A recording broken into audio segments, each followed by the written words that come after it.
am'ireo toerana samihafa nalehany fa nandany fotoana lavalava ihany nikaroka fa saky any amina show sy fampisehoana resaka artiste sy ny sisa ny tenany bahatoerana tamin'le fampelezakevitra de tsy nety hitako hoe aiza zany ao anatin'izy izy noho ny resaka zavatra stratéjika momba ny fiainam-bahoaka na hoe ilainy ny vahoaka malagasy zany na hoe mifamatotra amilay asa filoam-pirenena azy rehefa lany izy tamin'ny fotoana ny fampelezakevitra mo fa saika show zany no tena hita zany de zay moa le hoe mifamatotra ho am'le ampisin'ny Angaredona lay raharaha resaka tsy fahasalamany zay satria zany zao no tokony atao hoe rehefa ankatoko ny fianianana takan'izao raha ny tokony ho izy zany ny vahoaka malagasy dia tokony efa ho tsindrin-daona efa tena tsindrin-daona zany amin'ny hoe maika ianoka n'lay votoatiny ny fanarahana zay nivadika pacte social zany pacte fifanarahana eo am'lay candidat lany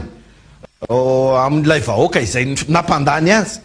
rehefa anomboka zay fepitao-piasana izay zany de tokony zay zany ny toerana misy an'le olo-pirenena hoe zay de efa mangetaheta fa raha ity ny voalaza momba ny fampianarana de anomboka io raha voalana eo izy ity ny voalaza momba ny fahasalamana de anomboka zany rehefa lany eo ity ny voalaza momba ny fandriam-pahalemana dia anomboka zany rehefa lany eo zany zay zany ny lojika fa am'izao fotoana zao tsika akatoko ny fanombohany lay manda zany ilay fianianana dia anyhita dia olona milahatra zay tsy mazava-tsony milahatra inona marina de olona fitsidihana tokatrano tokatranon'olona sahirana no hita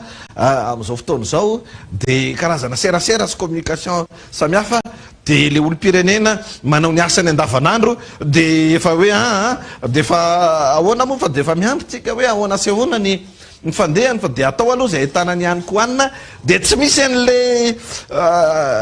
ataotsika hoe ilay euphorie zany hoe tena ity no ny resana hoe lany le mpitondra lany lay candidat izay lany maronisy atao anatina fifidianana nandraisan'ny maronisy anjara de ho avy am'izay zany zao tonga ny vahaolana de ho tanterahany ty izay nambarany ty tianao zay zany amin'ny ambiance eny fiarahamonina fa sakia mangingina de zay manao fety moa manao fety any aminy any dia manao miezaka mametraka auto satisfaction misy namana zao de arrosazy be efa manomana any zao de manao auto satisfaction fotsiny de tsy sa tena miditra any anaty ady hevitra ireo hoe anao arrosazy no ilay fianianana zay ho atao amin'ny savoty zao fa mamalifaly ny tenany de miezaka mandresy lahatra ny tenany fa mety io satria tsy azo ilay tena hoe fientanana na ilay tena fiarahamientana tena hoe mampiaingainga ny vahoaka malagasy fa fanatenana ho amina fiatsaram-piainana lay fanombohan'le mandat vaovao tsy tena mipetraka zany zay rehefa tena mandinika fiarahamonitsika mandinika ny zava-misy any fiarahamonitsika am'izao fotoana izao fa tena baraingo azy no apetraky ny olo-pirenena maro samihafa zany de zany zavatra zany tsy maintsy ataotsika hoe resana zany dia apetraky tsika de netia mpanombohana ny fandaharana satria nareo rehefa manontany anay dia be de be mihitsy miazakazaka mameraka hoe ahoana izy ty de ahoana ty fianianana ty midika inony zany fianianana zany sy ny sisa de zay nazavaiko teo zay fotsiny hoe raha ny lojika zany ny fianianana dia manamarika ny fanombohany ny fanatanterahana ny fifanarahana mazava tsara vinam-piarahamonina nentina candidat anankiray izay lany ny fanarahany zany tamin'ny vahoaka malagasy fa am'izao fotoana zao tsika dia aia tebiteby karazana ohatrany hoe fahoany fotsiny zany ny ilay atao hoe fomba mampihetsika iainana an'le fiainana andavanandro de miatrika an'izay asa atao amin'ny andavanandro fa efa tsy manana certitude lafa azahoanantoka hoe de anao ahoana ny raha pitso zay zany le manahirana am'izao fotoana zao tsisy manana certitude lay malagasy hoe de tena anao ahoana ny mpamily taxi tsy manana certitude tsony hoe ahoana moa zany de reto zao zany ny taxi moto ve zany ho lasa ara-dalàna de ahoana ny momba anay ity family fiarakaretsaka io fa na ny taxi moto azy izay tena hoe mifidy ary tena nanohana mihitsy nandeha nanohana ny fitondrana am'izao fotoana zao de tsy misy mahazo antoka am'izao fotoana zao hoe de ho lasa ara-dalàna tokoa ve de ahoana tokoa moa zany ny fandehana izy ity de ahoana ny fidiram-bola de ahoana ny eo amin'ny mpisehatra samihafa moa amin'ny lafiny ara-tsosialy zany, mpanao asa tena, ny mpandrafitra, ny mpiasa amin'ny hazo sy ny sisa zany, efa mametra-panontaniana hoe ahoana tokoa no avynyity asanay ity izay atao am'izao fotoan'izao. Ny ireo sehampiarina mifamatotra amin'ny ataontsika mihitsy hoe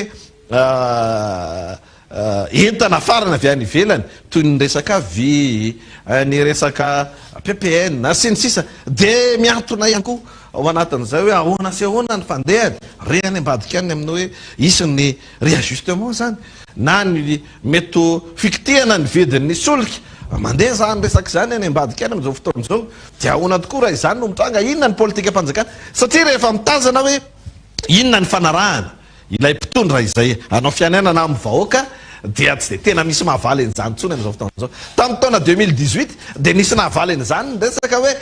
de ty le vely rano e, de reta hoe le vely rano izay ho atao e, de nivoakany amin'ny hoe 4x4 tendrombohitra anaty rano, pusy ny 50 000 logement sy ny sisa sy ny sisa, nivoakany hoe fampianarana takatry ny rehetra, fitombon'ny zaza malagasy miditra an-tsekoly, fanatsarana ny farim-piainan'ny vahoaka, fampitombona ny famokarana ny voaka zany. Fa rehefa refesana ilay vely rano dia tsy hitanao mazava hoe ahoana, satria ny résultat aty amin'ny farany mandady de hoe farany amin'ny firenena nona indrindra Madagasikara rehefa jerena ka ampitaina ny zava-misy any amin'ny firenena samihafa. Aty amin'ny farany rehefa jerena de hoe tena fiditra ao anatin'ny firenena mantra indrindra ary marefo amin'ny lafiny maro ny Madagasikara. Nateo aza ny vely rano zany tamin'ny 2018, fantatritsika ny résultat. Aty arina nefa ny zava-mitranga de hoe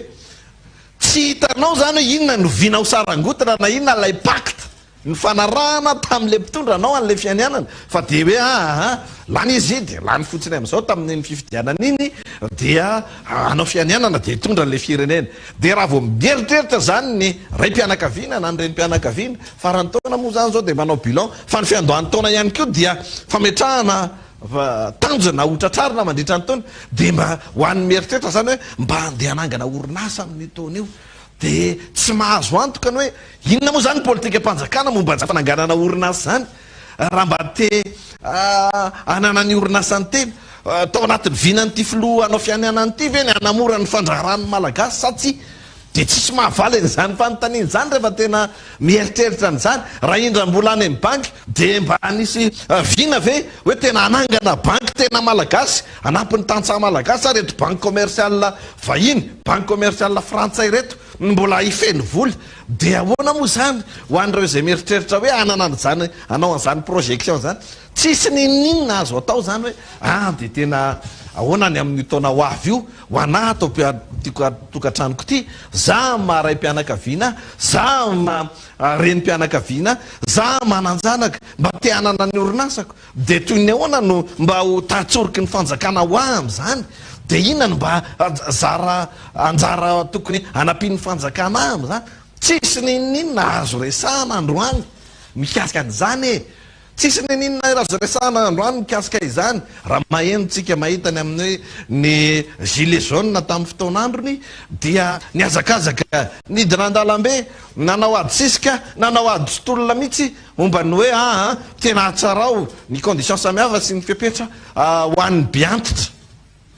iosonany amin'ny retrety, ny vanim-potoana iasana, ny karama farany ambany, de tena fitakiny zany ho an'zareo frantsay tamin'izany fotoana zany. Fa nisy tsokevitra ny voaka taorinan'izay, de nisy fiovana politika mpanjakana amin'ny voaka taorinan'izay, fa eto amintsika am'izao fotoana zao na ny personne atao hoe troisième âge, ireo fa retraité aza de tsy manantsika be de be. Ohatra ny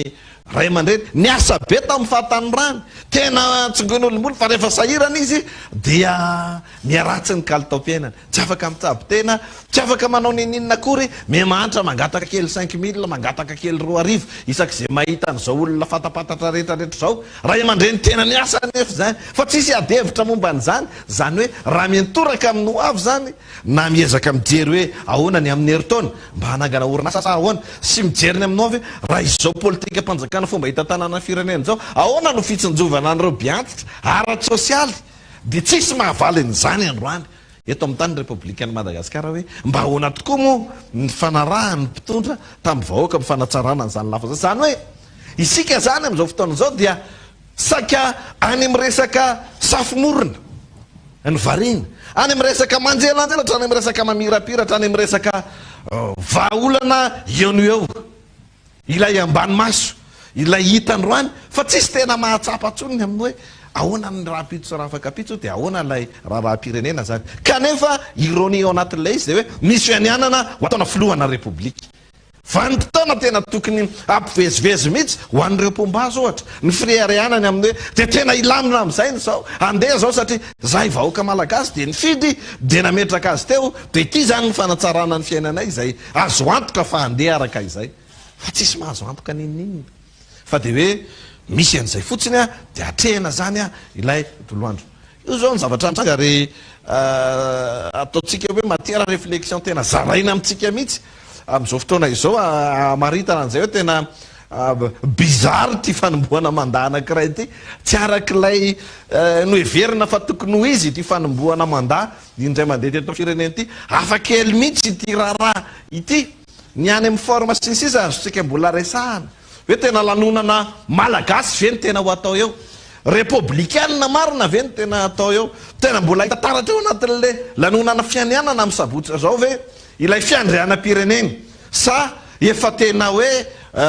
lanonam-pianianana tena ahitana taratra zavatra hafa mihitsy no hitranga amin'ny sabotsy zao ho hitatsika eo zany. Misy andisy PDP efa nyresantsika ny amin'ny hoe tena manahirana nazavaitsika ho maly teto no zaraitsika maly teto ny vaovao ny momba ny hoe iza moa ny grand chancelier de ohatrany ahoana ny toerany de takany ahoana moa ozy ny collectif des candidats tao anatin'ny telo volana mahery zay ny collectif des candidats ny mpanao politika samihafa tao anatin'ny efa 10 volana enim-bolana zay nefa nresaka ny amin'ny hoe toy ny ahoana moa ny satana ny statuany ilay candidat izay lany zany anao fianenana ho filohan'ny republika manoloana ny zom-pirenena malagasy efa napetraka teto zany de toraka zany ny amin'ny hoe inona moa ny tena programme nentina tamin'ity ndray mandeha ty ilay nyresantsika teo hoe 2018 nisy hoe vely rano fa tamin'ity ndray mandeha ty zany inona tena inona le izy, inona no entany naty fampelezakevitra, na eny vina ve na eny programme ve ny mpanatrika fampelezakevitra de misy zavatra azo raisy raha ifamatorana am'le vahoaka ve tao anatin'ilay fampelezakevitra zany rehetrarehetra zany zany tena azotsika resahana mihitsy fa ny zavatra azo antoka aloha zany am'izao fotoana zao a dia io no zavatra mandeha fitsidihana tokantrano. Io moa zany manahirana le izy satria ity zany rehefa tena neritreretina iny fampiresaka io zay efatra amin'ny rahalahy de hoe tena ho resahana ve hoe mendrika ho resahana ihany satria misy fanazavana zany saim-bahoaka zany tokony apetraka manoloana ny zava-misy am'izao fotoana zao. Inona le ataon'ny mpitondra fanjakana zany am'izao fotoana zao, ny ataon'ny andriamatoa Andrajoelina zany am'izao fotoana zao izay anao fianianana zany izy amin'ny sabotsy, zavatra natao zany sy naseo de hoe misy filoham-pirenena zany lany tamin'le fifidianana natao teo iny dia mandeha mitety mijery ny réalité zany na mijery ny tokantrano de makasary dia manao live dia manao directa dia misy olona maneho hevitra de milazany amin'ny hoe de faly zay mba tsy mbola nisy republika nijery anay tahaka an'izao dia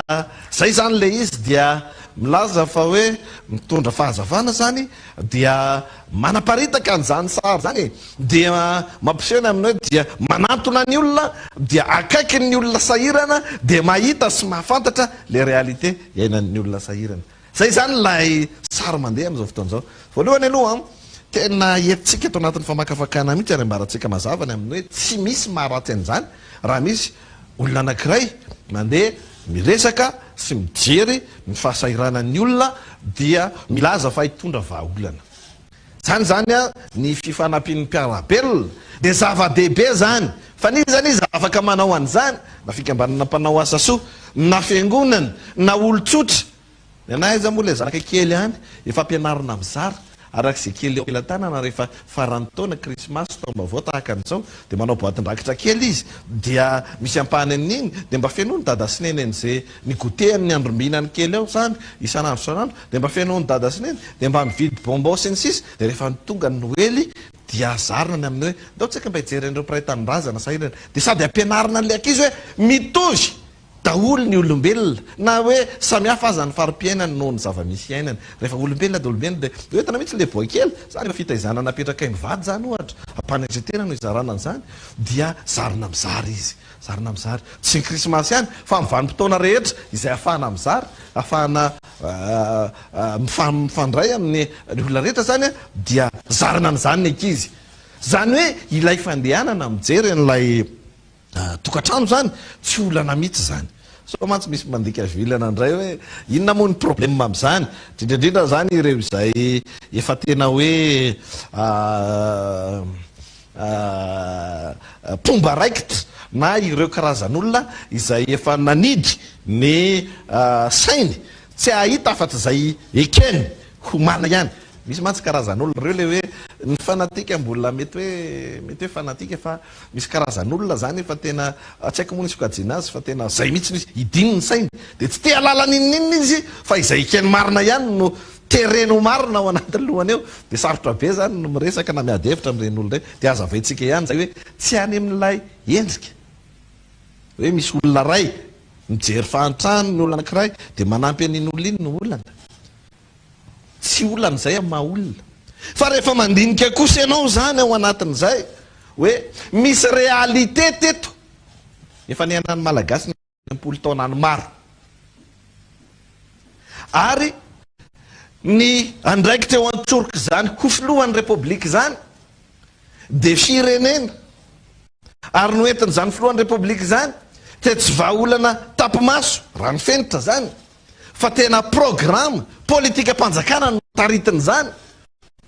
Ary raha resahantsika ilay ofolohan'ny repoblika anao fianianana amin'ny sabotsy zao rehefa Antoine Rajoelina dia efa 10 taona no mitondra firenena. Ataontsika zany le addition teteza mita efa taona sy tapany 5 taona latsaka ty mandat tya 5 taona 10 taona eo zany efa mitondra firenena. De mahita ianao aty amin'ny volana Desambra 2024 mialohan'ny fianianana indray izay atao tao aorianan'ilay fifidianana izay tsy neken'ny rehetra na apetraka ho ara-dalàna aza, tsy eken'ny rehetra ilay fifidianana na de napetraka ho ara-dalàna aza na de nahazo fankataovan'ny retsam-pirenena aza ty arina iny mbola ady hevitra hafa mihitsy iny ary mbola tsy vita iny ady hevitra iny. De ao anatin'izay rehetrarehetra zay amin'izao fotoana zao zay vao milaza le mpitondrany amin'ny hoe mijery ny réalité iainan'le malagasy. Misy zavatra tsy normal zany ao anatin'izany zavatra zany ary resantsika mahitsy mihitsy ny amin'ny hoe tao anatin'le 10 taona nitondranany raha nisy ny vanim-potoana zany izay tena hoe nampiiba ny farim-piainan'ny malagasy, nampiova zavatra be teto, resaka moral soatoavina, resaka fandripahalemana moral soatoavina fantatritsika tsara ny amin'ny hoe fisian'ireny tranga izay tsy fahalalam-pomba sy ny fanivaivana olon-dehibe sy ny sisa tamin'ny vanim-potoana ny teteza mita tamin'ny 2009 na tamin'ny sehatra samihafa ny nahitana sy nahenonana zany ny fibana amin'ny resaka toekareny fantatritsika tsara ny fitotonganana tao anatin'izany teteza mita zany noho ny krizy ara-politika zay nisy ny fampitena amin'ny lafin-javatra maro hatreny amin'ny fiarahamonina ny zavatra fahamadinika amin'ny resaka fifanajana fanaovana azafady fialatsiny fahalalam-pomba ny totongana daholo zany niteraka fahantrano de ny raha tsika nalala fa tao anatin'ilay fotoana izay nitondrana Antoine Rajoelina zany no tena nampisongadina an'izany niakatra ny taux de croissance tamin'ny fitondran'ny Marc Ravalomanana tonga ny teteza mita nidina ambona niakatra indray ny taux de croissance tamin'ny fitondran'ny Rajonary Mampianana dia nisy indray ny fidinana indray tamin'le kalitao-piainana ary misy résultat be dehibe hita totsika ny mamorona an'izany taty arina. Zany hoe raha ny fahantrana zany sy ny fahasahiranam-bahoaka dia tsy zavatra tokony ho vaovao zany fa efa fantatra zany ary ny fomba nitondrana ny firenena dia isan'ny antony nahatonga an'izany fa amin'izao fotoana izao zany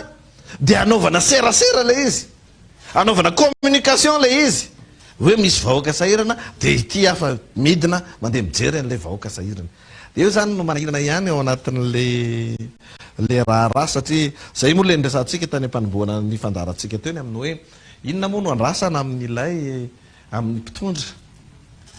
ny andrasana any amin'le mpitondra dia tsy hoe fanambatambazana ny olon'ny fo hoe ny olon'ny fo ny malagasy dia mila manao serasera tsy hoe fanararotana izay mety haiva ny tahapahatakarana na ny fahafahany anatra mety hoe vita ny sarababem-bahoaka noho ny fahantrana sy fahasahirana tsy safidiny ny malagasy ny hoe tsy afaka hianatra lavitra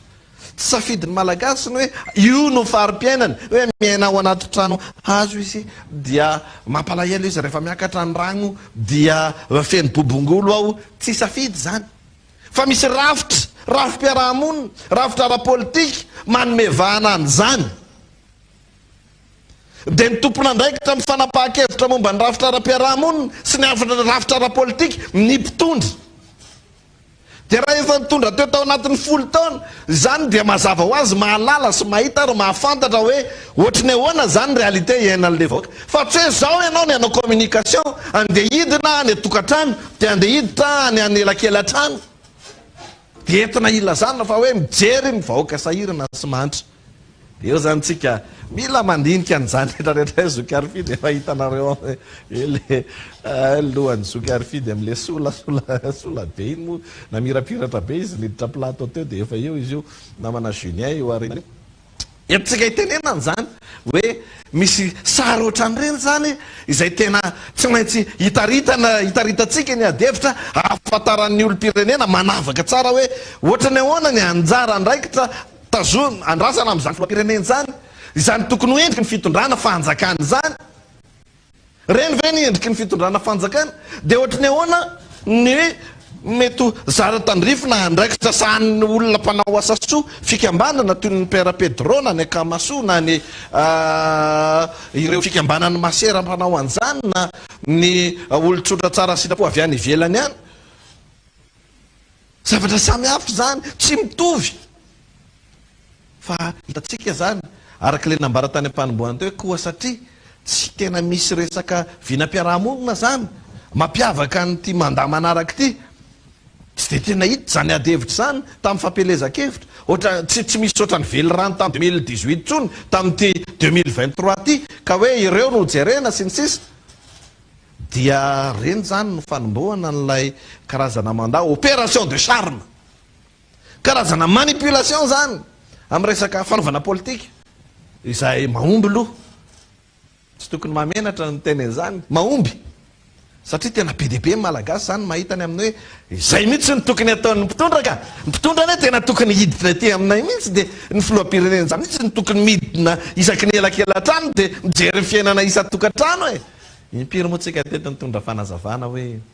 tsy zany ny tokony ho izy fa mahompy zany satria maro ny olo-pirenena tsy mahatakara hoe tsy zany ny tokony ho izy fa de faly fa hoe zany ny tokony ho izy misy ministra misy raha tsy mangaika samy hafa raha tena mipetraka ny décentralisation ilay hoe fitsinja ra-pahefana tena tokony mazava tsara ny tandrifina ndraikitra ny tsirairay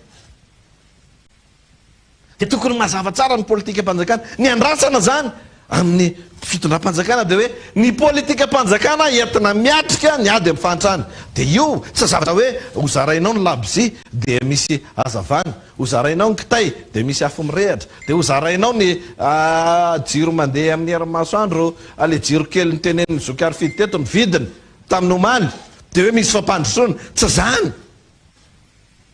fa hoe ny olona hoe afaka miasa araka ny tokony ho izy amin'ny alalan'ny rafitra politika sy rafitra ara-toekarena kolokoloina somen'le politika mpanjakana vahana de afaka miary ve ny olona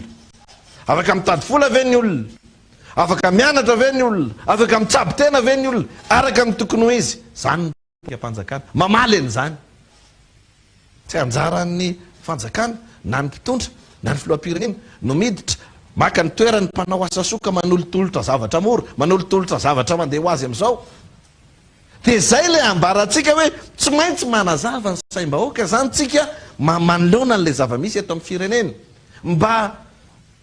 ahatakatra ny tokony ho izy ary ny tokony asary-piaro atsika eto amin'ity firenentsika ity zay ange no antony resantsika zany amin'ny hoe tonehoana sehoana ilay lafiny momba ny hoe asa-panjakana mifenitra amin'izany fahamarinana sy fanarahan-dalàna ao anatin'ny raharaha politika zany ao anatin'ny asa-panjakana zany fikarakarana fifidianana ange asa-panjakana io zao le fikarakarana fifidianana lasa teto ny KMF-konao eny resantsika zany ary fidiramana be hoe very asina tanteraka ilay fifidianana fa nytanterana ilay fifidianana tsy nenony zany tsisy adevitra sy ny sisa dia vita ilay fifidianana vita ilay fifidianana mbola nanipika indray ny mpanara-maso sy avy amin'ny setra raisam-pirenena sy ny toterina amin'ny hoe dia misy corruption eo dia misy ny fandraisan'ny vola ao dia misy complaisance ao anatin'io dia nandeha fotsiny zany dia hoentina foana zany ny adevitra hoe misy fahamarinana sy ny hoe ara-dalàna misy ara-drariny sy arakanitsiny atokony apetraka foana zany eto amin'ny firenentsika zao fitaizana olo-pirenena zany ataotsika zany ary fidiramana ndray be tsy mbola hidirantsika akory ny resaka politika ka hanaovantsika fitakirany amin'ny hoe ataovy mazava ary ny fomba hitondrana ny firenena satria ny tokony ho sary-piaro amin'izany dia ireo anivon'ny antenimieram-pirenena ireo anivon'ny antenimieran-dolona izay misolo tenany vahoaka sy ny vondrom-bahoaka hitsinja ra-pahefana mitaky izay tena marina hitondrana ny tany sy ny firenena fa ny zavatra ataotsika dia mametraka fotsiny fitaizan'olo-pirenena vanina hoe manoloana ny reny zavatra samihafa reny tokony ho fantatry ny olo-pirenena foana ny manavaka ny hoe toy ny ahoana ny tokony ho izy dia toy ny ahoana ny sinema dia ohatra ny ahoana ny tena marina dia ohatra ny ahoana ny mety safimorona fotsiny ravoravina tetina tsy mateza fa natao anaytaitra dia hoetitsika zany adevitra zany satria tena mahavarina ny zava-misy hoe mijery ianao ny filoam-pirenena ny olona ny ivelany any candidat président élu na tahaka an'izany hoe toy ny ahoana zany fihetsika fiomanana ny ray fitondram-panjakana zany inona ny zavatra andrazana ohatra ny ahoana ny débat eny amin'ny fiarahamonina manoloana ny hoe misy fanomboana mandat dia manijery ianao manao fikarohana ianao momba an'izany ny adihevitra samihafa dia tena hafa mihitsy ty Madagasikara ty re olona mariny tena hafa mihitsy ny zava-misy eto amin'izao-tsika amin'ny tenin'izao hafa raha samihafa ary tena manahirana sy mampalahelo satria raha ohatra ka ny fomba hafa kely nytondrana ny Madagasikara nahitana vokatra tsara moa mba naninona raba soa raba tsara ne raha ohatra ka hoe izao fomba nitondrana ny firenena zao ninona tsikera entinareo na fanamariana entinareo dia na tsara na tonga nay ho afaka mitsabo tena araka ny tokony ho izy na tonga ny famatsiana rano tena mandeha araka ny tokony ho izy na tonga ny jiro tena ampy hananganana orinasa ampiodinana indostria tsisy trony zany delestage zany efa mijery mantsy ny ravitra sasany ao Afrika ianao dia mahita ihany ianao amin'ny fomba fitondrana firenena hoe misy karazana dictature ihany ataon'le filoham-pirenena fa raha ny ao Rwanda ohatra dia hitanao mihitsy ny amin'ny hoe tena afaka nentina tany amin'ny fampandrosoana ilay fomba nitondrana firenena Paul Kagame tena vaopanga ho mpanao dijadony resantsika mahitsy mihitsy zany filohan'ny Rwanda fantatro moa anatin'le délégation ho avy izy sa tsy ananako le lista iny koa mbola adevitra be fa le hoe ho avy daholo ny filohan' zao zao moa no mandeha amin'izao fotoan'izao entsika hitenenana ny amin'ny hoe raha jerena le 10 taona nitondrana andao tsy atao hoe 10 taona fa andao alana ny teteza mity le 5 taona mandaa ara-dalàna tsisy mpanohatra nanelingelona raha afaka tenenina hoe dia tena lamina sy netiny dia hoe alao indray andeha ny manaraka fa aza miteny nininareo e fa alao hitoy ilay zavatra tsara be teo aloha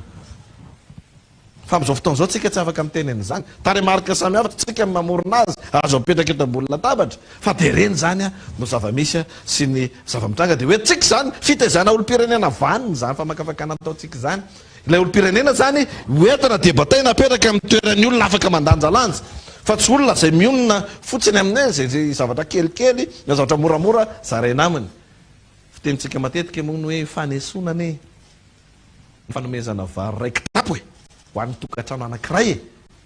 fanesony zany fandatsany zany raha tsy misy politika mpanjakana izay manome ny zoany olona io fa raha ny velaran-tany eto Madagasikara raha ny toetrandro eto Madagasikara raha ny tokony ho endriky ny famokarana eto Madagasikara raha mbola vary 10 gony isa tokantrano ananana ambiampy mbola kely zany raha tena mandeha ny famokarana eto fandatsanana zany hoe de tena asaina vidy varimory ianao raha mety tsara ny farim-piainanao mavidy anao na lafo azy ty nisy fanamariana nataona pahy teo karena anakiray namana izy ty malagasy mpampianatra pikaroka tafa resaka tamikonaly miresaka ny vidy tsoloka io de ozy izy ny vidy tsoloka tena tsy tokony olana mihitsy ninninona fiakarany vidy mpiainana ateraky ny vidy tsoloka raha toka hay nametraka politika ara toekarena ara-pitantanana nampiakatra ny farim-piainany malagasy satria lanja miakatra eo na iza na izy eran'izao tontolo zao de lanja miakatra fa ny mampiavaka ny any amin'ny firenekafa ozy izy ary tena voaraiko zay de ny fisiny politika mpanjakana mampatanjaka n'lay faefa mividiny vahoaka ka na inona fiovaovan'ny vidy mpiainana de misy politika mpanjakana foana mipetraka mazava tsara dia afaka milomano zany le vahoaka mety mesahirana izy amina vanim-potoana sasany fa rehefa tena misadapta amin'lay manaraka an'lay fiovaovan'ny zava-misy amin'ny sendrarasa-pirenena lay toekarena dia maharaka an'iny le politika mpanjakana tena apetraka lay fanjakana tsara tatana dia maharaka ihany ny fahefa mividy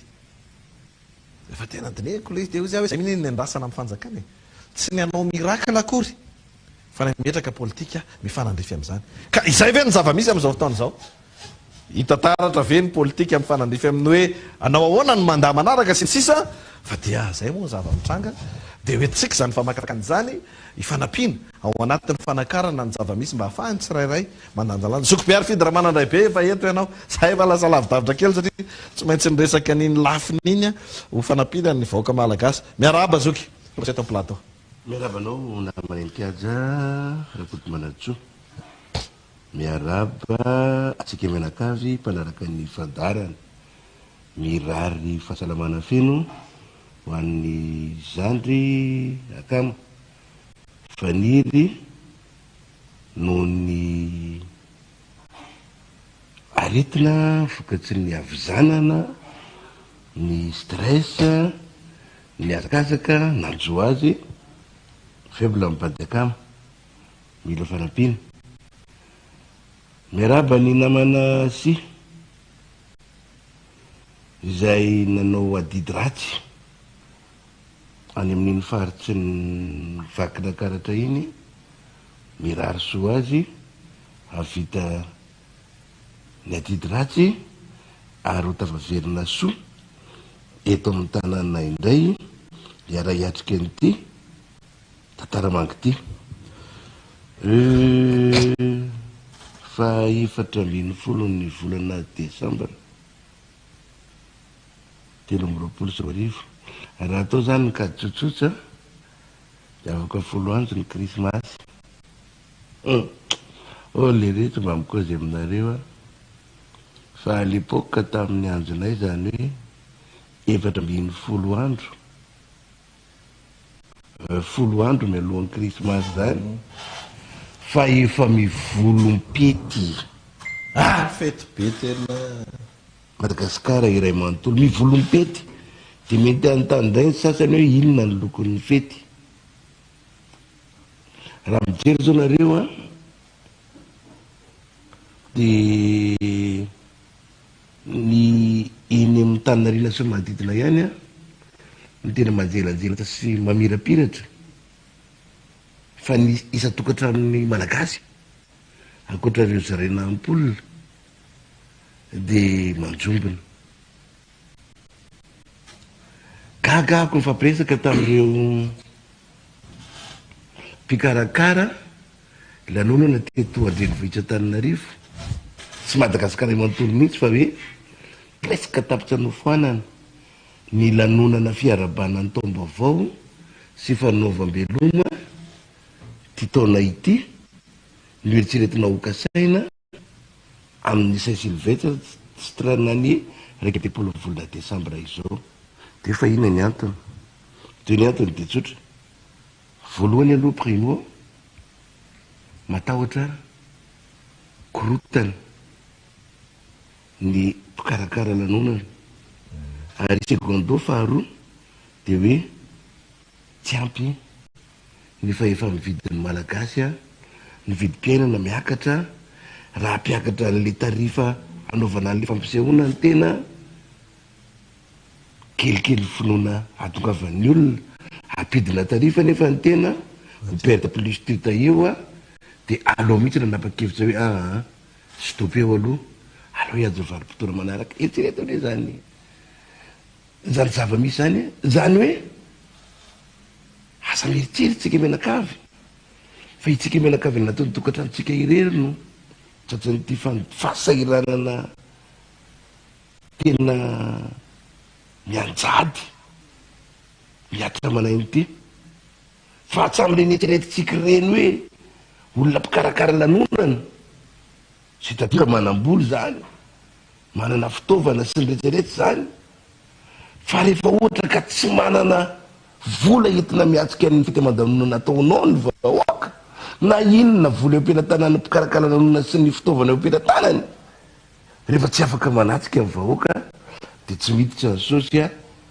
aloha hipetraka eo zany.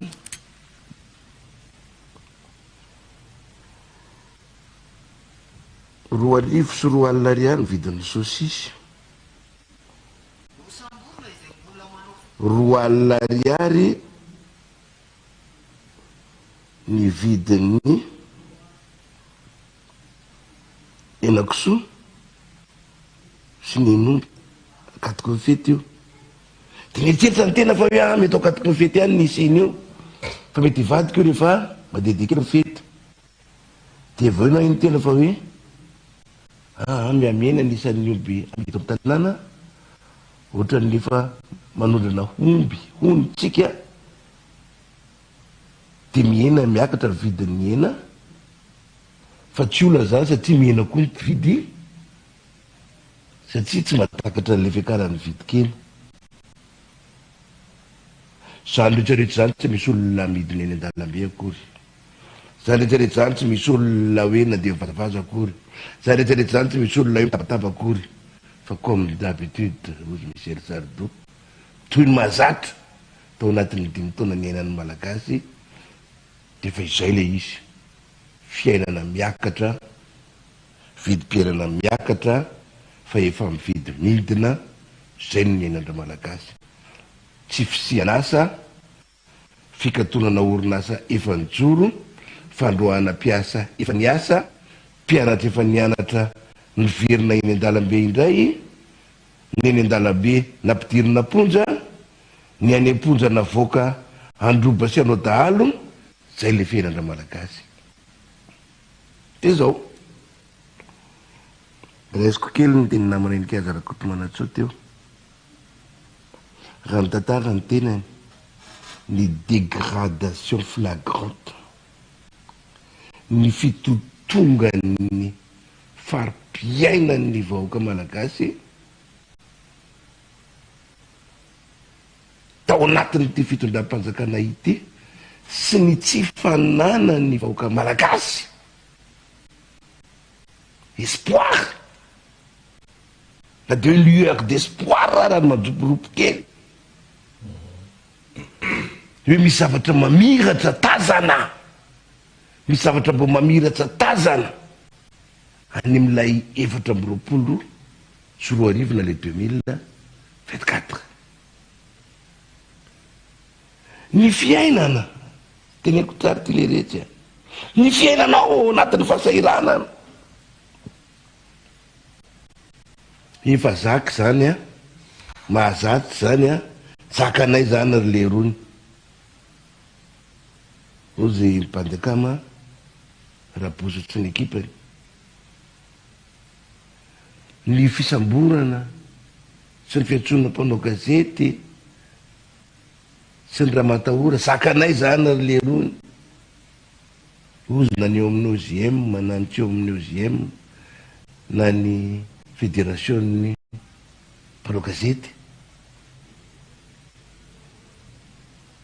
ny fahantrana sy ny fahoriana zakanay zany ry le rony zaky zany lefa iainanao de zaky zany fa ny dangerozy a za tena miteny atsika menakavy tsika voaka malagasy reko zany lay tsy fisina fanantenana zay no ratsy indrindra ao anatin'ny fiainana mahasamy teny anareo zany a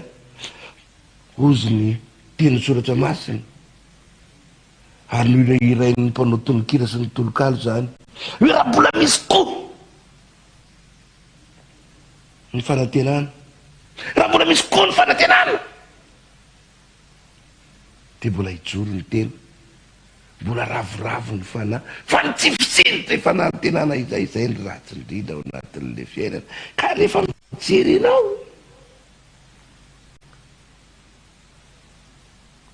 iny mandaraika iny sa tsy tena hoe mitona lasa iny iny mandaraika 5 taona iny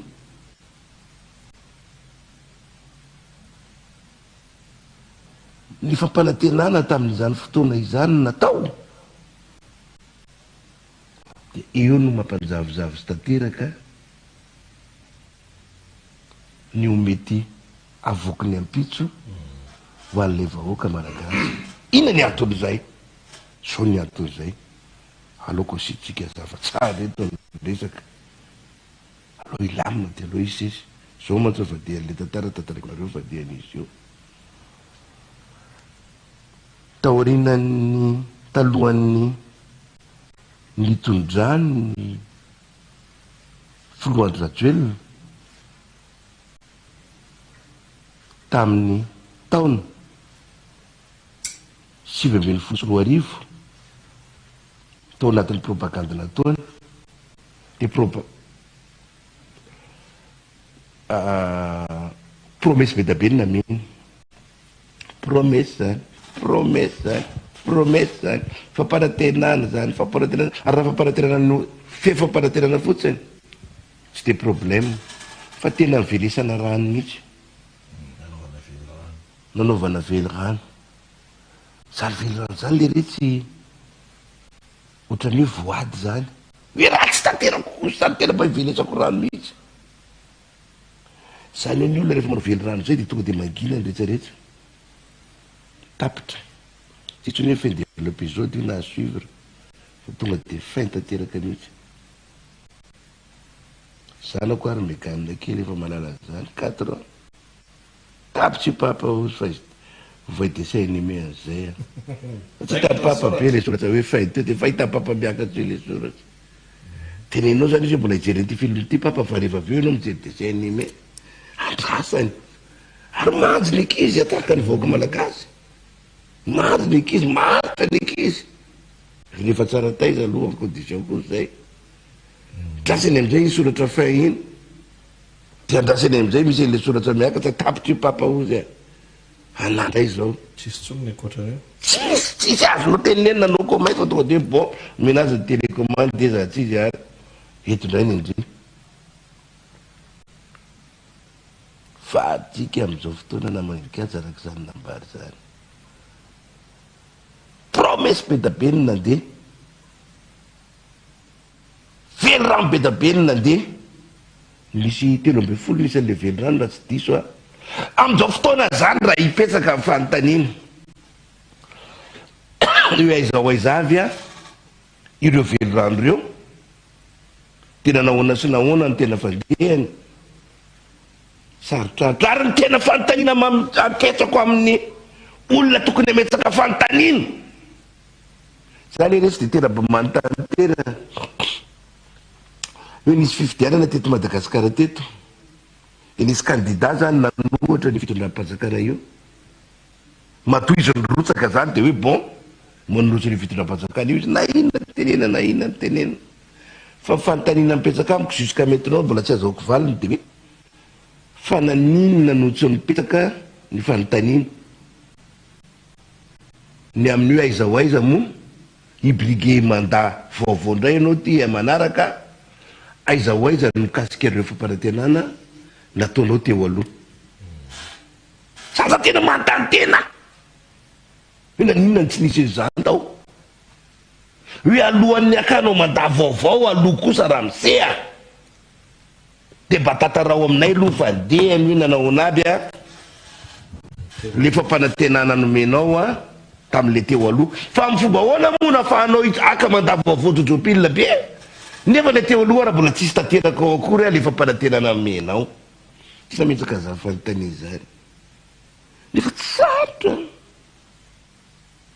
ohatra nainako hoe anangana ozina mpanavoatra fiarakodia gaskar nafofopofon'le fiarakodia rany hatramin'izao mbola tsy hitako nefa tsy sarotra zany na manika zakoto manatso satria tsy hoe vo amorona fiarakodia malagasy fa efa nisy efa nahita zany karenjy zany tsika nokirenjirenjy eraky ny tapitanàna efa nahita zany mazany zany tsika nandolololo eraky ny tapitanety donc zany tsy olona manangana an'izany fa hatram'izao tsy hitako mifofon'le fiarakodia efa hoe vonona de mamovinatoka alaina ny sinina ny toerana hafa de tambatra eto de naheno ko ako hoe isy flyover entina miady amin'ny embouteillage eny Itosy eny Enosato eny Nalamahitso concours ohatra ka hoe nasina carbonate fa jusqu'à maintenant na de hoe mba nisombotsoritana toy ny volo ary aloha na fariparitana toy ny tsy fatako tsony mba gesta teknika fa tsy nisy an'izany de eny kokoa ny RN 13 iny tsona politika itsony raha ohatra ka hoe vita mandako ka tsy vita ohatra mbola tsy vita tsamy farany izy na amin'nykazarakoto manatsoa fahatelo zay resaka fampanatana moa farim-piainana ny farim-piainana ny délestage nazanao ty tena diko naiga diko délestage ho foanatsika ao anatin'ny enimbola na 6 mois ny délestage fa vita le mandat nanamafy ny bola fisin'ny délestage ny fizarana ampoule ole retsy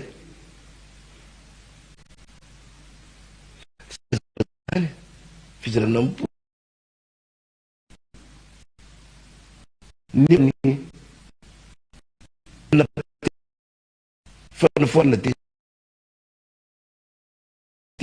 isa ina dikan'izany miaculpane zany fanekena fa hoe babaka tena fa resy fona le rehetra nyvoaka malagasy tsy vitako lay nanafoana délestage fa mbo apa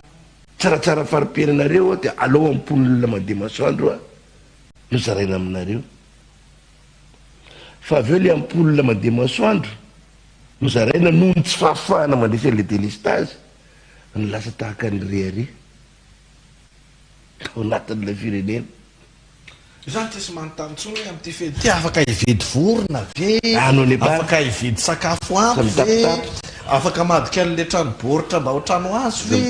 amadika an'le trano azo ho trano briky ve petsatsara zany fanontaniana daholo zany afaka ampianajanaka araka ny tokony ho izy ve afaka hitsabo tena araka ny tokony ho izy fanontaniana daholo zany zany ho an'ireo nizarana ampoulina moa zay le mahatonga an'le hoe lay fanantenana mihitsy ny tsy mipoitra l'horizon zay fanontaniana be da be napetsaka ao zay rehefa mivangonga ao anatiny ho zany rehetrarehetra zany de maizina ny tableau hitanao izay le tsy afahan'le olona manoatra noho izay zava-misy zay de sao teniko anao enikazy tsy haiko a fotrina insombosombony atao anatin'ny telefoninao teo fa na inina ve sa ora fatra nisy feonandeha teo fa ohatrany nahita tany amin'ny Facebook tany fa hoe nisy fanambarana nataon'ny begalona nitarika ty atao amin'ny firenena nampitandrina ny hoe tsitsy ry zareo ho an'ny mpanakorotana ny sabotsy zao tsy haiko nisy fe zay sa tsy nisy fa ohatrany nahita ao a satria tsy inoky hoe nisy zany amin'ny enikazarakoto manatso de hoe misy hoe jereo tsara zay eo akaikinao ka zay misiotsikoka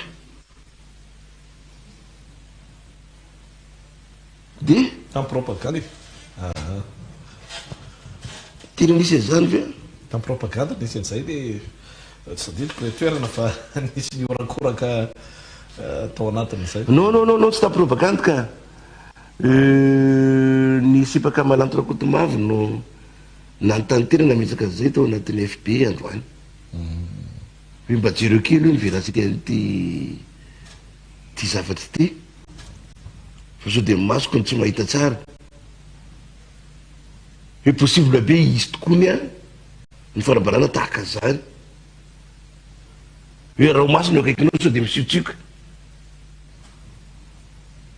ay le amin'ny sabotsy le amin'ny sabotsy zao io fa le mpitserevana an'le izy namako enikazarakotomana tsy mahita aloha atao ataontsika hoe jereo fotsiny anatin'ny compteny anaty mavo fa tsy manga jaune comme tsy teny mais pas bleu comme ery mametraka fanontaniana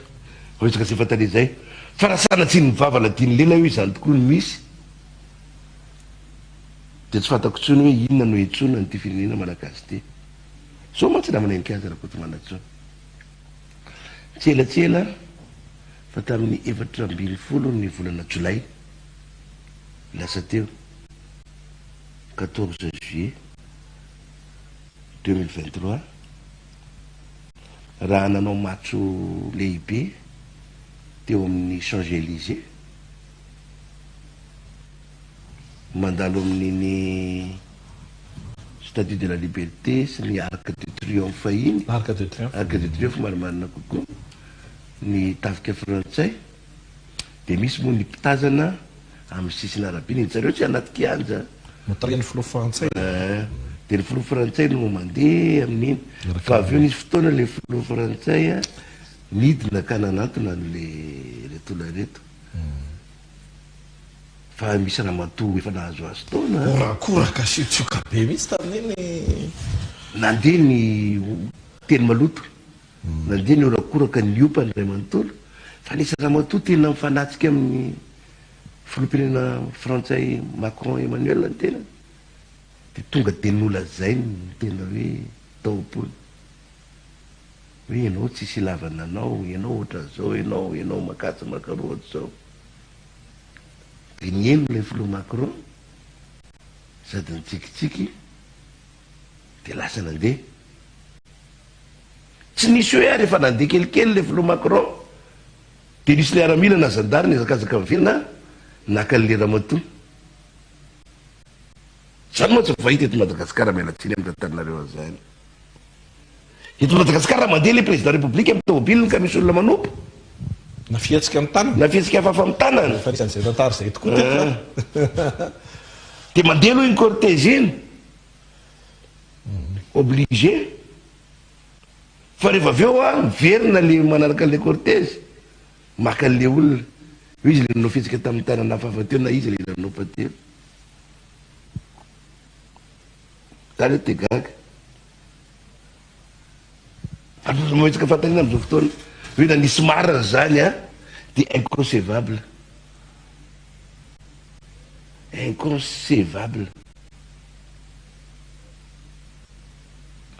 ny manahirina saiko mahagaga de zavatra tsotra anikajy raha kotomanatso io fitondram-panjakana amin'ny joro io de mahafantatra tsara hoe firisan-jaton'ny vahoaka malagasy no nifidy azy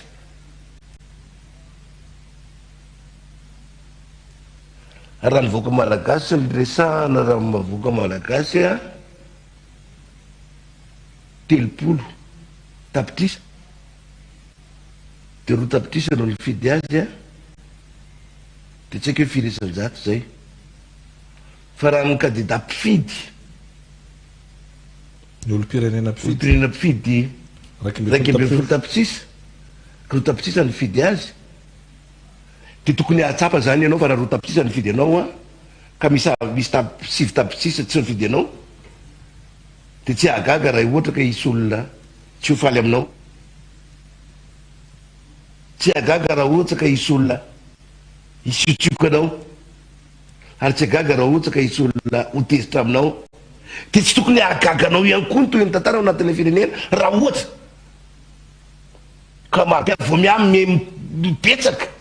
araka izay tratra ny mpanohitra n'ilay fitondranao rehefa avy eo, satria zay le chiffre napedina ozy namakeniky azy teo, chiffre no tantaraina, zay le chiffre donc zany tsy tokony agaga zany, tsy tokony agaga zany, ka ny finiavana hanohitra an'izay zava-misy zay situation zay dia finiavana hanohitra ny lojika ny zavatra tokony iseho ao anatin'ilay firenena, zay fotsiny le izy. Isika zany mbola tsy hiteny hoe ny mécontentement nateraky ny halafon'ny fiainana,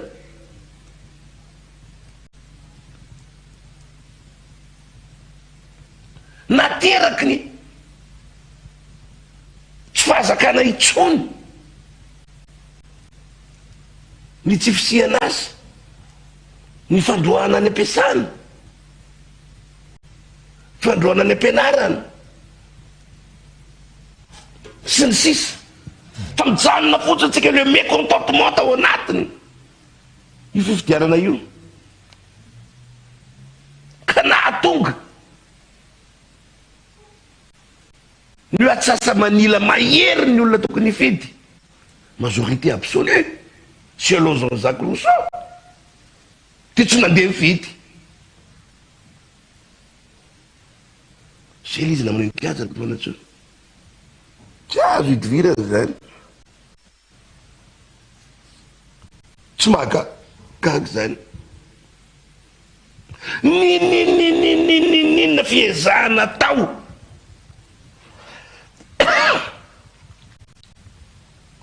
ampamirapiratra ny fety io investiture io, ka nataonao telonjato sy 3 arivo ary anisan'ny artiste ao,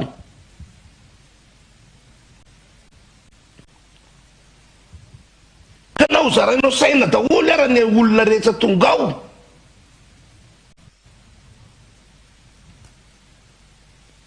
tsy ampiova ny fiainana malagasy zany rehefa tonga ny 17 Desambra.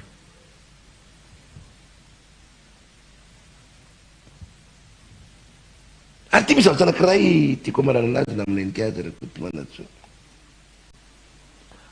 za zany dia tena mbo tsy haiko hoe iza ny tena mpanolotsaina n'ilay filoham-pirenena Andry Rajoelina, iza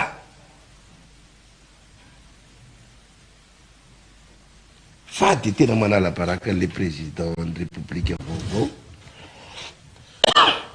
ho atao investiture ho sorana raha afaka pitro ny zavatra misy sy mitranga ao anatin'ilay firenena. Iny zay zavatra zay nikatra zao tantaraiko anareo tao anatiny ny fifidianana iny tena laza be fa vidina ny olona hifidy an'Andriamatoa Andry Rajoelina, tambazana ny olona hifidy Andriamatoa Andry Rajoelina.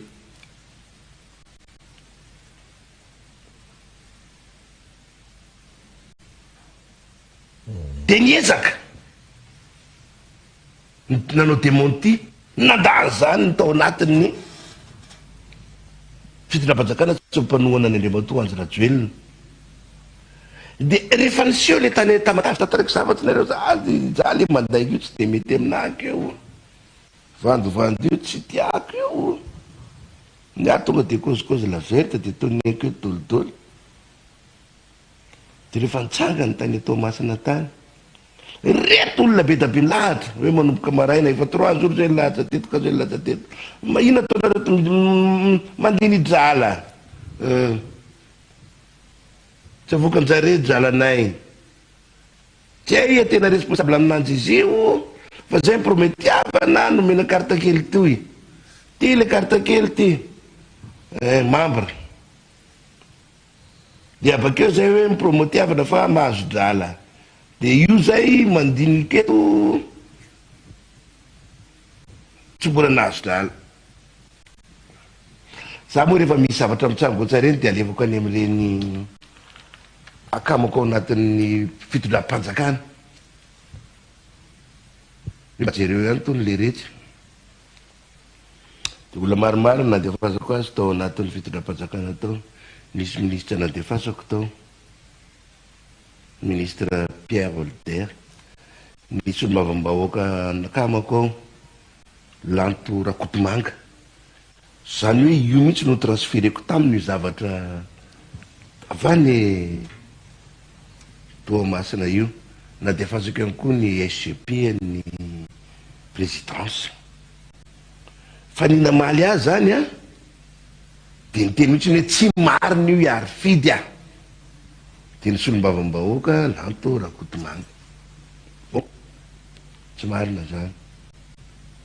ça va fa izao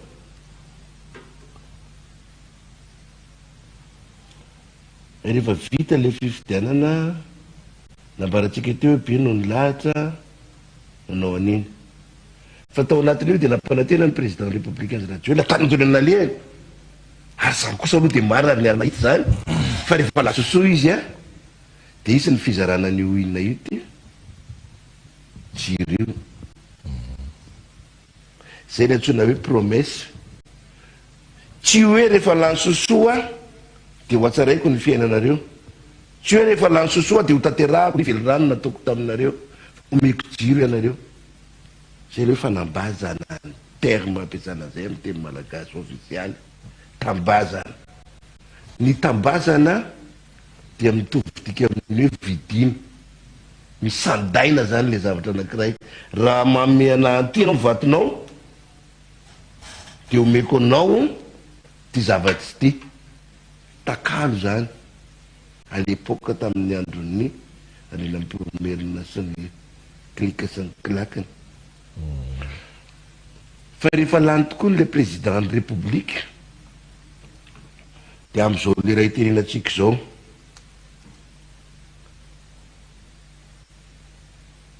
alakamisy androany fa raiky ambin'ny folo fa efatra ambin'ny folo ny volana Desambra telo amby roapolo sy roa arivo amy raiky amby folo sy roapolo minitra zao lany le président de la république de jereo atao ambadika eto akoron-drano eto fa misy filaharana eo milahatsy an'io jiro io fa natanterahana an'le fampanantenana an'ilay vato natakalo ampola tsy haiko aloha fa lasa miditsy alalina be raha hitsofoka am'izay hoe manahoana tsy manahoana moa no eo annivo ny fitsarana azo atao ve lalam-panorenana ohatra ny misanda na mividy vaton'olona anankiray ary hitapirofo ohatran'eo fa amitsika menakavy zany mandeha ho azy zany Vonapahatsy teo le hoe corruption électorale ou une transparence internationale complaisance voilà resaka vola fampiasam-bola mandeha ho azy zany rehetrarehetra zany amitsika menakavy de io fa andeha ilay investiture zany le rehetra surtout artiste abobaka mpiaraka zay tratra ohatran'io no antsona c'est pas la peine akory zany anaovana tamitamana itsona olona fa ny tandremana raha de hoe misy olona atao miandry any ivelany any hoe ilazana ianareo be sy maro fa efa mikatona ny varavaran'ny Mahamasina fa efa feno tamin'ny enin'ora maina nikanja ka alombaka tsy te itsonareo fa makanesa eny anolonan'ny fahitalavitra mijery ny fametrahana amin'ny pomba feno fahamendrehana ny filoham-pirenentsika vaovao tapitra fa zao ny zava-misy zany io fizarana io misy 2000 manière nafahana nanao an'izy iny amin'ny nikazana kotomanatso dia mba tsy fatra hoe sandan'ilay ny fidianana an'le olona io zavatra io misy 1000 manière ho an'ny tany civilisé rehefa tsy maintsy natao io mety isinday dia nisy fomba tokony nanaovana an'izany inikazana kotomanatso zay indrindra satria atao anatin'ny firenena ary fidiramana ndraibe dia misy ny ataontsika hoe tokony ho izy ary ny lalàna moa no mamaritra ny hoe vagany ahoana ny anjara ndraikitra sy ny anjara asany tsirairay zany a izay tokony atao fa eto amintsika moa zany zay le nambarantsika teo ary fidiramana ndraibe hoe efa tena miova tanteraka mihitsy hoe zany mifenitra amin'ilay fifampitondrana ara-politika sy ilay fomba fanaovana politika dia misy raharaha tahaka an'ireny ny farafarantsiny mantsy taorinan'ny ampamoaka samihafa ny antsoantso samihafa nataon'ny fiarahamon'ny pirenena nataon'ny mpanaramason'ny fifidianana nataon'ny mpanao politika samihafa mikasika ny zavantranga tamin'ireny fifidianana ireny ohatra dia ny fisian'ny fanadina mikasika an'izany fa le izy ohatra raha momba ny seny manokana vo vita le fifidianana navoaka le vokatra vonjimaika dia malamalana teo zany dia tsisy resaka intsony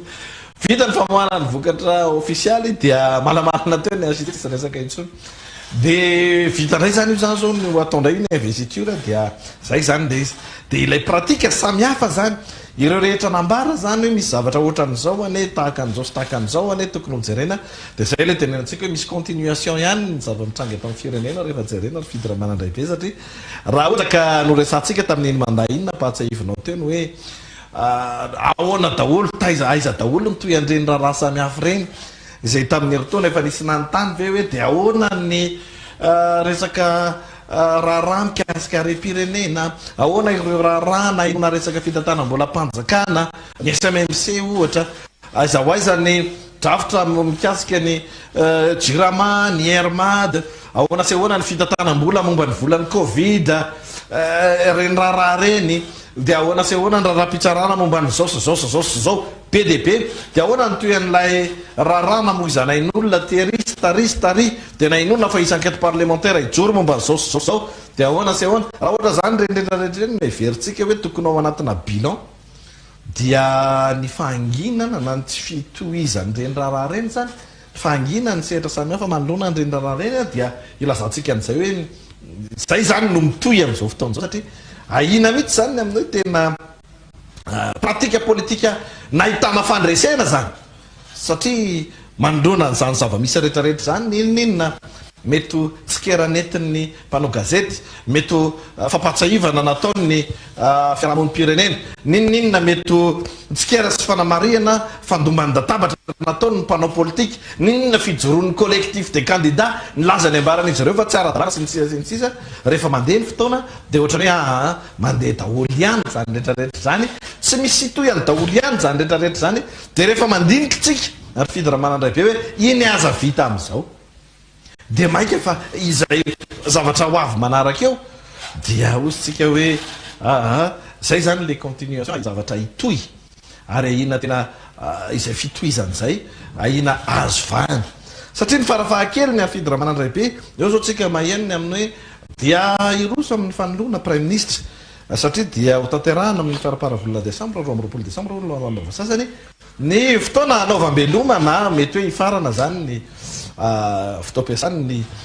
prime ministre zay lotsika moa zany satria mety hoe iroso amina fanendrena gouvernementa vaovao ny filoha-pirenena rehefa avy manao fianianana zany loharano-baovao mbola hamarinina moa zany mbola jerentsika ny antsipriere fa dia hivalina miaraka amin'ny taona any ambadika moa misy milazany amin'ny hoe de mission accompli ny anay efa zany ny resaka ny rehetrarehetra any dia zay zany le zavatra vita sy le zavatra mandeha fotsiny dia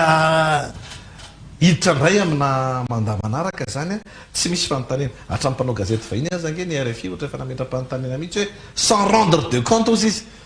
manipika an'izany mihitsy tamin'lahatsotra hoe mi-entamé nouveau mandat sans rendre de compte ny filoha amin'izao fotoana izao zany filoha anao fianianana amin'ny sabotsy zao dia zany rehetrarehetra zany no efa sariny Madagasikara dia zay le tenenantsika hoe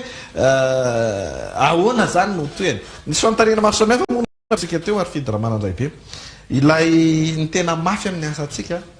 ary ny tena goavana be zany tsy maintsy satria zay ny anjara tandrefetsika dia ny mifampitarika amin'ny olo-pirenena zany mba tena atonga ny olo-pirenena zany andanjalanja tsara dia mba hijery tsara dia mba hanana an'le notion hoe tanindrazana fitantanana firenena ilay tokony ho izy satria zay zany ny misy mo vocabulaire telo sefatra averimberiny sy setra raisa-pirenena foana ary fidyramanandray be rehefa miresaka izy fitantanam-panjakana ohatra am'izany vocabulaire ampiasainy hoe état de droit ohatra am'izany vocabulaire ampiasainy hoe transparence ohatra am'izany manitsy ny namana mpanao gazety zokobe any ampitany continuité ozy izy fa tsy continuation oui continuité de l'état moa zany ao anatin'le izy isan'ny averimberina setra raisa-pirenena ihany koa état de droit transparence ny hoe bonne gouvernance de isan'ny mot-clé verimberina foana ary paramètre mihitsy io ahafahana mahazo fa matsimbola sy ny sisa ilay atsondro zareo hoe ny état amin'ny avancement zany amin'ny lutte contre la corruption reo zany rehetrarehetra reo de manino reo no averitsika zany reo androany hoe misy an'izany voambolany zany eny ary na dia ny fanambaran'ny firenena amerikana nandritra le tontolo androm-pifidianana iny azy fanambarany indroa taona ilay fanambarana fanindroany dia nanipika ny amin'ny hoe fisinatranga maro samihafa fitarainana samihafa zany voarain'izy ireo dia nitsokevitra navoakandreo mpanara-mason'ny fifidianana taorinan'izay dia nanipika ihany koa ny ataontsika hoe fisin'ny olana samihafa mifanohatra am'ireo voambolana fenitra mantsy izy ireo raha ny tena marina fa tsy voambolana fotsiny mifanohatra am'ireo finitra farafahakeliny izay takina eo amin'ny atao hoe fahatsarany ny fitantanana ny firenena ireo de androany zany tsika mametraka rehefa mahita hoe ny début an'le mandat zany ny fomba mampetsiketsika mialoha n'lay fanombohana n'lay mandat zany ahitatsika taratra n'lay hoe karazana communication de masse no atao sasany no milazana amin'ny hoe manipulation de masse mihitsy no atao karazana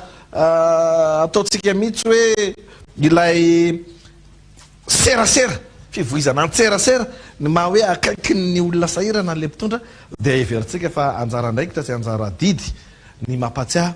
ny etona zany amin'ny hoe ny anjara ndraikitra ny mpitondra fanjakanany ny fanjakanany tsy anao fihetsika matevy fotsiny matevisme hoe hitanao ve zafa nanao an'izao tia jereo fa manao an'izao tsy zay ene fa misy drafitra misy mpitondra fanjakana any firenena hafa ohatra tena misehatra zay tsy ahitanao filohan'ny repoblika mihitsy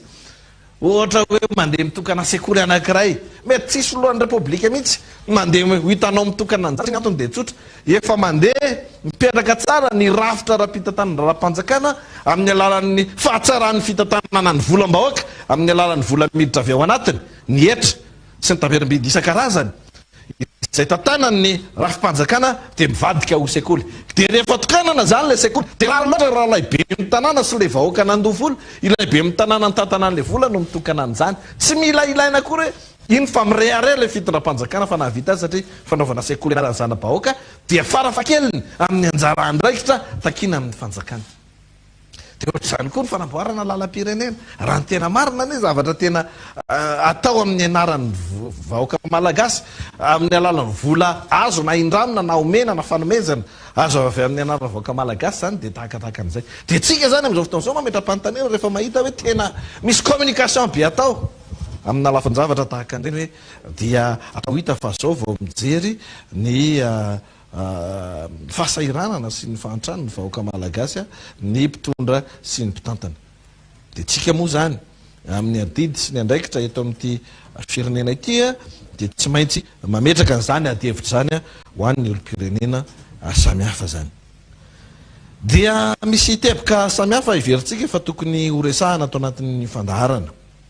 hitatsika eo moa ny fivoaran'ny vaovao samihafa zany ao amin'ity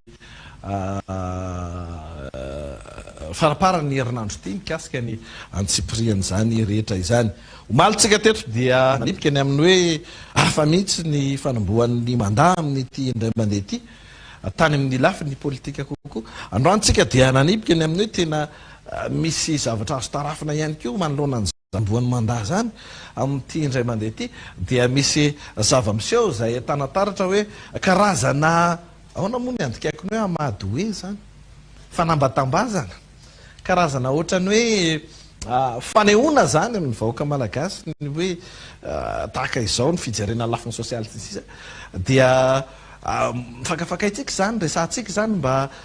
tsy ahatonga ny maro voafandrika ao anatiny reny serasera samihafa reny dia taritsika zany vahoaka malagasy dia mifampitarika tsika samy olo-pirenena malagasy tarika ny adevitra any amin'ny hoe inona moa no tena andrasana izay tokony ho izy amin'izany atao hoe mpitondra fanjakana zany ny tena tokony andrasana am'izany hoe fitondram-panjakana zany dia anjaratsika no miresaka mandanjalanjan'izay rehetra tompoko lahy sy tompoko vavy tapiariko eo ny anjaranay mirahalahy ty androany ity zay mirahalahy ihany moa ny teto zany atao anatin'ny fandarana Angaredona ho amin'ny androany mirary soa ny fanira zafy manatany sy sira tolo-janary mitsabo tena fanira zafy manatany makaina tsara zany zay tsy fahasalamana zay sira tolo-janary manotrona manao ny adidy samihafa dia mirary soa atsika rehetra ihany koa amin'ny fiatrehana ny andavanandro dia ny fandarana Angaredona tapirinay fa isika rehetra olo-pirenena dia manana anjara andraikitra hanoyany zany adevitra zany momba ny hoe ahoana ny fitantanana an'ity firenentsika ity dia ahoana ny zo tokony ho azonao dia ohatrany ahoana ny zava-misy iainanao dia inona ny zavatra tokony ho takina amin'ny mpitondra dia inona ny anjara tokony hijoroana amin'ny fotoana izay tokony hijoroanao amin'ny maha olo-pirenenanao dia tsika rehetra no miadevitra momba n'izany resao eny tokantrano resao rehefa tafahoana amin'ny namana dia ampety ny hevitra jareo amin'ny saina misokatra tsara maka ny tondra rehefa rehetra mba mandanjalanja mihaino ny vaovao rehetra gaga mihitsy ny olona rehefa milaza zay ny Angaredona hoe no daholo famakafakana rehetra re olona dia lanjalanjao zay ny toerana miendrika anao olo-pirenena tsy olona hiarana fotsiny na ho tambatambazana moramora fotsiny tsy olona apetraka amin'ny toeran'ny olona victime dia misy olona anankiray eo na rafitra anankiray na mpitondra anankiray mijoro hompamonjy tsy zany miendrika anao fa maha olo-pirenenantsika amin'ny maha malagasy mipetraka eto amin'ity firenena ity manan-karenantsika dia miendrika anao ny hoe tena mandanjalanja ny zava-misy mijery inona ny mety inona ny tsy mety inona ny mendrika inona ny sahaza eto amin'ity firenena ity mahazo an'izany sahaza sy mendrika zany ve a sa manao ahoana dia apetrakatsika avelatsika eo zany adevitra zany ho atsika rehetrarehetra tompoko lahy sy tompoko vavy mandrapitafy ho amin'ny rahampitso indray ary saotra anao ny araka amin'ny hatrany farany mandrapitafy